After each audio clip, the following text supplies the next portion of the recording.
जनवरी 2023 औसत से थोड़ा ज्यादा गर्म, बारिश में 13% की कमी। फरवरी 2023 सामान्य से कहीं ज्यादा गर्म, बारिश में 68% की कमी। मानसून के 122 दिन, आपदाओं में 2594 लोगों की मौत। 8.1 लाख हेक्टेयर भूमि में फसल तबाह। 80,563 घरों को नुकसान। मौसम में बदलाव और ग्लोबल वार्मिंग के चढ़ाव से कैसे भारत प्रभावित हो रहा है, इसकी पीड़ा प्रधानमंत्री नरेंद्र मोदी के शब्दों में COP 28 की बैठक में भी छलकी। पीएम मोदी ने दुनिया को बताया कि कैसे प्रकृति का अंधाधुंध दोहन तो चंद देशों ने किया, लेकिन कीमत सबको चुकानी पड़ी।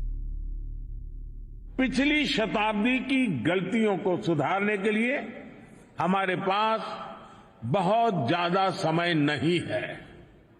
मानव जाति के एक छोटे हिस्से ने प्रकृति का अंधाधुंध दोहन किया, लेकिन इसकी कीमत पूरी मानवता को चुकानी पड़ रही है। विशेषकर ग्लोबल साउथ के निवासियों को सिर्फ मेरा भला हो, ये सोच दुनिया को एक अंधेरे की तरफ ले जाएगी। प्रधानमंत्री नरेंद्र मोदी ने ग्लोबल वार्मिंग को लेकर चिंता के केंद्र में भारत को खड़ा कर दिया। Nature magazine down to earth के मुताबिक डेलावेयर विश्वविद्यालय के जलवायु केंद्र ने अपनी नई report loss and damage today, how climate change is impact output and capital में खुलासा किया है कि 2022 में जलवायु परिवर्तन के चलते भारत के GDP को 8% का नुकसान झेलना पड़ा। ये नुकसान पिछले साल GDP में हुए 7% इजाफा से भी 1% ज्यादा है। रिपोर्ट में यह भी खुलासा किया गया कि 2022 तक भारत की कैपिटल वेल्थ में 7.9% की गिरावट आई है। न सिर्फ देश की अर्थव्यवस्था को सुधारने के लिए, बल्कि प्रकृति को बचाने के लिए भी रिन्यूएबल एनर्जी की दरकार है। भारत इस दिशा में बढ़ चुका है। हमने वैश्विक स्तर पर रिन्यूएबल एनर्जी को 3 गुना करने की प्रतिबद्धता जताई। ग्लोबल वार्मिंग समूची दुनिया के लिए खतरा है।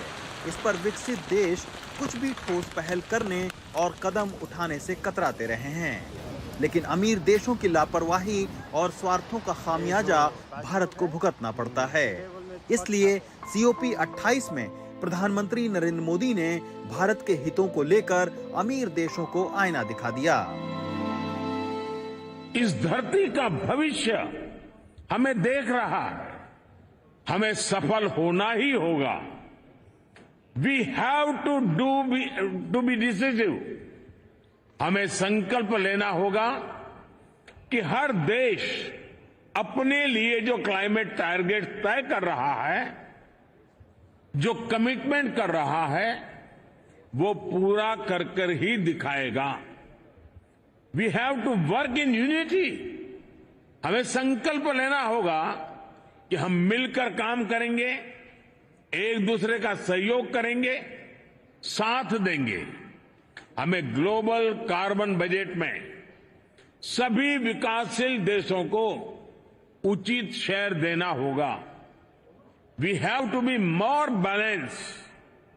हमें यह संकल्प लेना होगा कि adoption, mitigation, climate finance, technology, loss and damage, इन सब पर संतुलन बनाते हुए आगे बढ़ें। भारत की चिंता जायज है। कार्बन उत्सर्जन और प्लास्टिक के इस्तेमाल में यूरोप, अमेरिका के देश अव्वल हैं, लेकिन खामियाजा भारत को भुगतना पड़ रहा है। साल 2023-24 का बजट जब वित्त मंत्री निर्मला सीतारमण ने पेश किया तो बताया भारत का बजट 45,03,097 करोड़ रुपए होगा।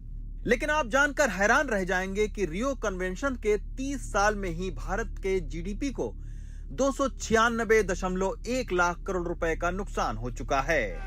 खतरा इतने पर भी टला नहीं है, बल्कि वक्त के साथ ये नुकसान और बढ़ सकता है।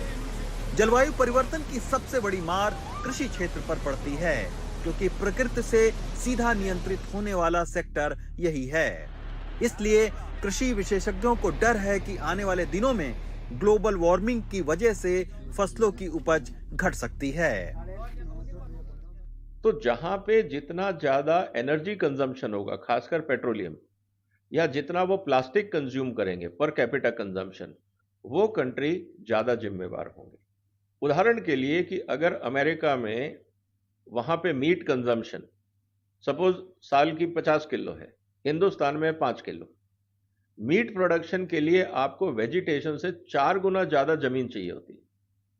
तो अगर आप 1 किलो मान लीजिए मीट खाते हैं या 1 किलो आप ओलिव ऑयल का इस्तेमाल करते हैं, तो ओलिव ऑयल में करीब 13 से 14 हजार लीटर पानी चाहिए। और वही अगर हम तेल खा रहे हैं सरसों का, वहां पे आपको 3000 लीटर चाहिए। तो ये सब साइंटिफिक प्रूवन फैक्ट है। अनफॉर्चुनेटली क्या है कि जो डेवलप्ड वर्ल्ड है वो अपने क्राइम को छुपाने के लिए पॉपुलेशन का सहारा लेता है, जबकि ये पैरामीटर गलत है। ये पर कैपिटा मेजरमेंट होना चाहिए कि पर व्यक्ति कितना प्रदूषण कौन सा देश कर रहा है, उसको जिम्मेवार समझा। 2017 तक भारत का लक्ष्य एक विकसित देश बन जाने का है, लेकिन मौसम इसी तरह विकास के रास्ते में अड़ंगा डालते रहेंगे तो इस लक्ष्य को हासिल करना आसान नहीं होगा। फिर एक बात और है कि अनाज की कमी की वजह से जो है खाद्य संकट भी पैदा हो सकता है। इसीलिए 8 साल पहले पेरिस के क्लाइमेट समिट में ये बात की गई थी कि धरती का तापमान जो है उसे 1.5 डिग्री घटाया जाए। लेकिन अगर ऐसे लक्ष्य हासिल नहीं होते हैं तो फिर ऐसी बैठकों का कोई फायदा नहीं होगा। और ऐसे में प्रधानमंत्री नरेंद्र मोदी ने भी कहा है कि ऐसे लक्ष्य हासिल करने से कम कुछ भी मंजूर नहीं है। दिल्ली में परिमल कुमार के साथ दुबई से मोहम्मद गजाली, एनडीटीवी इंडिया।